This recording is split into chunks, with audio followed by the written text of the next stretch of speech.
Vamos mudar de assunto agora pra gente falar do Cruzeiro, que sofreu a primeira derrota no Mineirão nesse Campeonato Brasileiro. E eu vou te mostrar o Rafael que ficou triste e feliz ao mesmo tempo. Boné do São Paulo, camisa do Cruzeiro. Trem esquisito, hein? Vai entender. Quase 45 mil pessoas no estádio e um coraçãozinho dividido. Esse é o Rafa, ele tem 12 anos e 2 times do coração. Eu torço muito pro São Paulo e pro Cruzeiro também.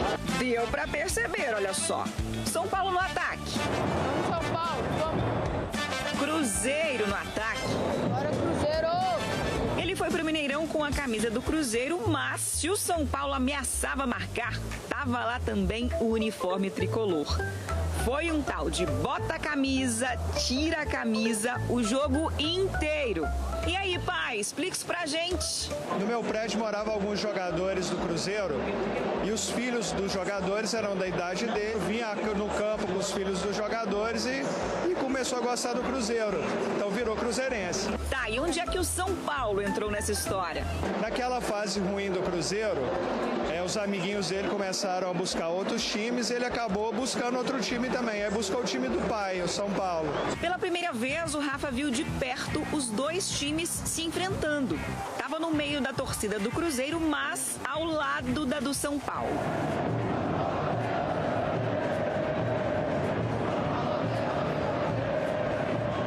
Mesmo com o time reserva, o São Paulo levou mais perigo. Fez o cruzamento, manda para a área, o toque de cabeça do André Silva e a bola sai em linha de fundo. E abriu o placar aos 13 minutos do segundo tempo. O William Gomes na área, levou para o pé esquerdo, bateu. Gol! Da joia do São Paulo! O Rafa também queria vibrar com o gol do Cruzeiro e torceu demais pelo empate. Bora, Matheus Pereira! Gabriel Veron jogou na frente, Matheus Pereira na área, bateu de esquerda, isolou! Não teve jeito. E o árbitro apita pela última vez. O São Paulo derrota o Cruzeiro no Mineirão. A derrota para o São Paulo deu fim à invencibilidade do Cruzeiro aqui no Mineirão, no Campeonato Brasileiro. E o tricolor ainda ultrapassou o Cruzeiro na tabela. A torcida vai embora chateada. Quer dizer, nem todo mundo. Eu fiquei feliz, né, porque o São Paulo fez o gol, mas eu queria que o Cruzeiro tivesse feito gol para empatar os dois, aí eu ficar feliz de um lado, feliz do outro. Sorte que ainda tem muito campeonato e chances em dobro de comemorar. Vamos! Ó, vamos fazer o seguinte, vamos ver um detalhe desse gol sofrido pro Cruzeiro para entender o que aconteceu. Repara que o Cruzeiro tava com a posse de bola, o Vitinho sai jogando, ele entrega pro Matheus Pereira, recebe de volta. E aí, o próprio Vitinho e o Wallace perdem essa bola no meio de campo. E repara como que o Cruzeiro tá meio desajuntado. São 8 jogadores no campo de ataque. Então o São Paulo pega essa bola e vai armar o contra-ataque. Aí o Cruzeiro tá realmente desprevenido. Repara, são só 2 jogadores, João Marcelo e Zé Ivaldo. O Lucas Romero até tenta fazer uma falta aqui no William Gomes, mas não consegue.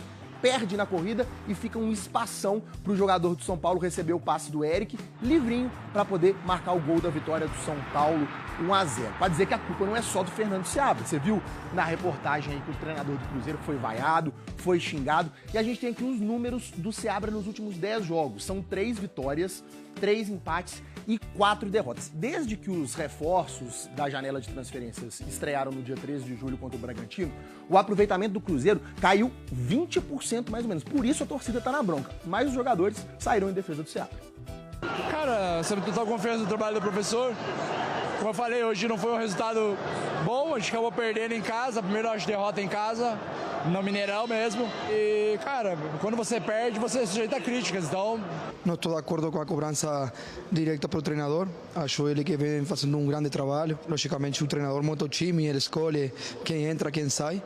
Mas quem entra em campo somos nós e todo mundo tem que ser cobrado de igual forma, né?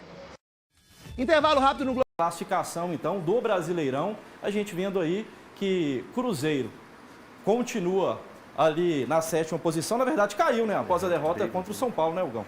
Tinha a chance de poder dar uma alavancada ali, mas é isso que deixa a torcida irritada com o Fernando Seabra, né? E alguns torcedores saindo falando assim, poxa, no tempo que a gente tava tem que entender nada não, irmão. Nível de cobrança tem que ser alto mesmo. Tem que chegar e outra coisa, manifestação da torcida durante a partida. Chega uma hora que a paciência esgota, né, irmão?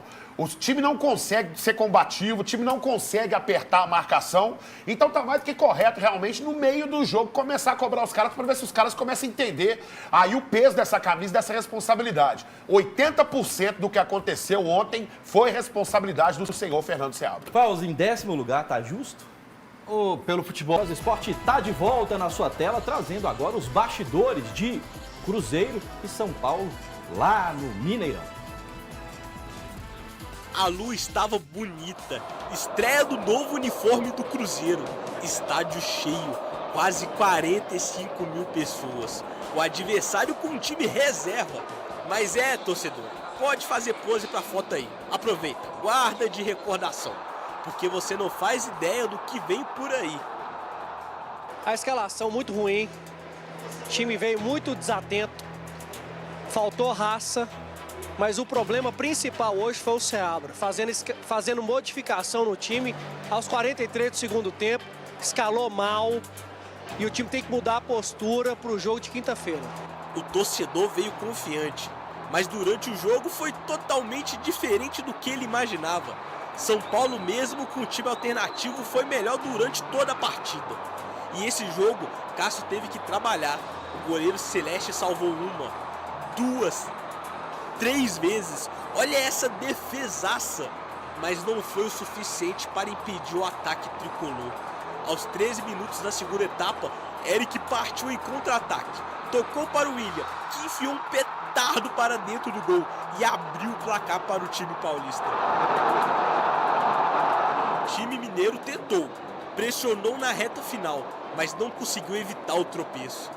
Essa foi a primeira derrota do Cruzeiro no Mineirão neste Campeonato Brasileiro. O Seabra foi duramente cobrado pela torcida, escutou vaias e até xingamentos. E esse foi um jogo que causou revolta no torcedor. Eu tenho que saber assimilar, respeitar e concordar com o sentimento da torcida. Acho que é isso.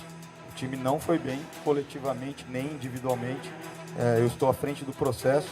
E eu me sinto frustrado por não ter entregue uma qualidade de jogo melhor para a torcida. Dou toda a razão para a torcida nesse sentido. Primeira derrota do Cruzeiro, né? No Mineirão, pelo Campeonato Brasileiro deste ano. Falando em derrota, a gente vai trazer agora o Hulk e o Lianco, zagueiro atleticano, né? E o aí já. Hugão, para você, melhores momentos de Cruzeiro e São Paulo? Um time que o Seabra conseguiu complicar nessa pausa FIFA, né? E aí o gol muito bem anulado, realmente um lance que precisou ser bem ajustado, mas foi encontrado o impedimento. Um posicionamento muito errado. Na hora que eu vi a escalação, eu falei assim, a escalação é aceitável. Aí eu vi o Vitinho isolado no canto, eu vi o Caio Jorge, que geralmente joga centralizado, mas dentro da área, jogando na beirada, na outra beirada na ponta esquerda, o Romero sobrecarregado, o Wallace atuando quase como um meia atacante, por exemplo, ali, e errando muito tempo de bola. Eu poderia até, de repente, passar um paninho pro Wallace e falar assim, Wallace, você foi prejudicado pelo esquema tático que o Seabra levou a campo, mas não. Bola simples, e ele errava os tempos de bola, né? Então não tem como realmente passar um pano nesse título, não. Muito mal o Wallace, e se não fosse o Cássio, esse placar seria muito maior, seria um placar elástico ontem no Mineirão. Um time que não conseguia compactar, um time que não conseguia fechar a linha de marcação, um time que não conseguia triangular, e quando chegava na frente do gol, não conseguia concluir com qualidade. E no último minuto, no último passe, Matheus Vital, você tá de sacanagem, dá aquele toque lá dentro da área de letra. Você sozinho, meu amigo, tá de sacanagem com a torcida. Não é possível. O São Paulo chegando com muita facilidade, e nesse lance do gol aí, muita gente criticando a defesa do Cruzeiro. Mas não. Por quê? Porque o Romero, ele conecta ali, tá os dois zagueiros ali, mas o espaço que é dado nesse setor aqui, ó, que é onde tinha que estar o William, tinha que estar o Wallace, por exemplo, nesse momento aqui, eles não estão. Por quê? Porque o Seabra sobrecarregou o sistema ofensivo do Cruzeiro, fazendo com que ficasse muito bem espaçado ali. E se não é o caso, meu amigo, nesse segundo tempo, ia ser um vareio de bola. Aí eu pergunto pro Seabra, por que o Peralta entrou aos 42 minutos e não poderia entrar, por exemplo, no lugar do Wallace no final, na hora da virada dos tempos? Por que o Matheus Vital mudou alguma coisa na história do Cruzeiro até hoje? Até hoje, nada. Fica a indignação e o direito da torcida ao protesto. Fael, com você, sabe pra quem, Hugão? Infelizmente, né, pro Vitinho, a gente vai colocar aí na tela agora, divulgado agora há pouquinho pelo Cruzeiro, né, oficialmente, a lesão do Vitinho, dizendo que ele passou por um exame de imagens nesta manhã e que foi diagnosticada uma lesão muscular na coxa direita. Dos males, o menor, né? Porque na forma que ele caiu, eu falei assim, meu Deus, esse menino não deve nem jogar mais esse ano. Mas quando você lê, por exemplo, a informação que o Cruzeiro passou e optou pelo tratamento conservador, quer dizer que pelo menos o garoto ainda tem chance de jogar esse ano. Foi muito prejudicado ontem pela forma como o Seabra escalou ele no jogo de ontem. E ainda assim eu discordo de quem falou, de quem me parou ontem na saída do estádio, falando que não gostou do futebol do Vitinho. Quando a bola passou por ele, não há nada que a gente possa comprometer o Vitinho. E sim o posicionamento que o Seabra colocou o time ontem em campo. A escalação eu concordo. Eu discordo de como ele levou o time para campo ontem, como disponibilizou as peças ali.